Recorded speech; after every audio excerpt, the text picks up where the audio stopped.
لو بتفكر تعمل اي حاجة دلوقتي انساها وروح شوف فيلم F1 في السينما قبل ما يفوتك. هو احنا ليه بنحب السينما؟ الاجابة هتلاقيها في الفيلم ده. يعني هو ايه المميز يعني في الفيلم؟ ما انت بس لو تديني فرصة وتسمع للآخر انت هتعمل بقى فيها محنك في السينما وده أفضل فيلم في التاريخ ومش عارف ايه. بص خليني أكد لك إن الفيلم ده تحفة فنية. ماشي، هو الفيلم حلو وكل حاجة، بس ما تقعدش بقى تقول السينما رجعت لمكانها وده أفضل فيلم في التاريخ والحاجات الغريبة بتاعتك دي. اسمعنا بس لحد الآخر وهتشوف. هو احنا بنحكم ازاي عن الفيلم اذا كان حلو ولا لا؟ بالنسبة لي انا الإجابة في سؤالين: هل انا استمتعت بيه؟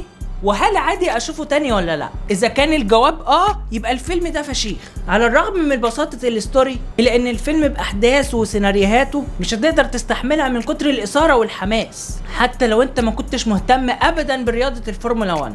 وده برضو كان الوضع معايا. انا ما شفتش افلام كتيرة متعلقة بالفورمولا 1 او سباقات السيارات، واكتر حاجة فاكرها كان فيلم فورد فيرسس فيراري. تخيل بقى براد بيت عامل اداء روعة، واكيد هيترشح للاوسكار زي فيلم وانس ابون تايم ان هوليوود.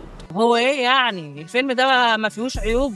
لا فيه، يعني اغلب الاحداث متوقعه ومش كل الكاست تمثيله بيرفكت. بس لو هقارن الفيلم ده بفيلم فورد وفيراري ففي حاجات كتير قوي فورد وفيراري متفوق فيها عن الفيلم ده. عموما مثلا انا ما شفتش توب جان في السينما وكنت ندمان جدا بصراحه ان فاتني فيلم زي ده في السينما. فخليني اقول ان فيلم F1 رجع ولو جزء بسيط من الاستمتاع اللي انت ممكن تحس بيه في فيلم توب جان، وعشان كده ما كانش ينفع ابدا ان افوت الفرصه دي واخش سينما. ومش بس اي سينما اي ماكس. وعلى الرغم برضه ان فيلم توب جان بالنسبه لي كان ممتع اكتر من فيلم F1، لكن انت هتنبسط جدا في الفيلم. وبشكل عام اللي بيعملوه براد بيت وتوم كروز يستحق عليه كل التقدير. اكتر حاجه كانت عجباني في الفيلم فكره ان انت تعمل الحاجه اللي انت بتحبها. وعموما اي فيلم بيعمل الجزئيه دي فهو خلاص بيخش قلبي من جوه، زي ما بالظبط عامل فيلم لا لا لاند. وده طبعا بعيدا عن عدم التشابه اللي ما بين الفيلمين. وفي النهايه فيلم F1 مش بيتكلم عن الرياضه او فورمولا 1 بس، هو بيتكلم عن الشغف والثمن اللي انت ممكن تدفعه قصاد ده،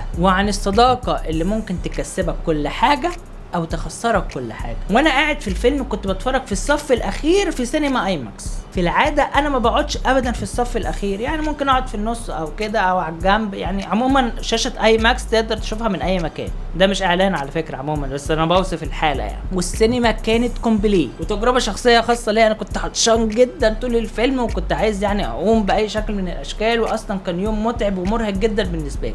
ومع ذلك انا ما قدرتش حتى ان ابص جنب كده او ان امسك الموبايل او ان اعمل اي حاجه ممكن تشتتني عن الفيلم. من كتر المتعه انا مش عايز فريم واحد يفوتني. وفي العموم انا بخش سينما كتير، وفي اغلب الاوقات اللي بيبقى ماسك موبايله، اللي بياكل، اللي بيعمل اي حاجه، اللي مش مهتم اصلا بالفيلم، او اللي بيتكلم عادي مع اللي جنبه. لكن المره دي في الفيلم ده كان في حاله تركيز رهيبه. هتقول لي انت عرفت ازاي وانت مش عايز تفوت فريم؟ انا عن نفسي يعني جيت كده في لحظه ما كان المفروض الوضع هادي، بصيت كده يمين وشمال لقيت لك السينما كلها باصه للفيلم بتركيز رهيب، ولا كانهم حتى بيتفرجوا على نهائي كاس العالم. غير بقى الحماس اللي مع الفيلم والتسقيف اللي حصل في النهايه. وعشان كده دي اجابه سؤالي: هو احنا ليه بنحب السينما؟ عشان ببساطه تستمتع وتغير مود وتبقى قاعد مبسوط.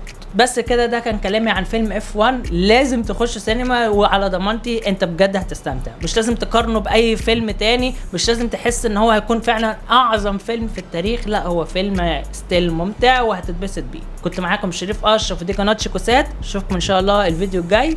سلام.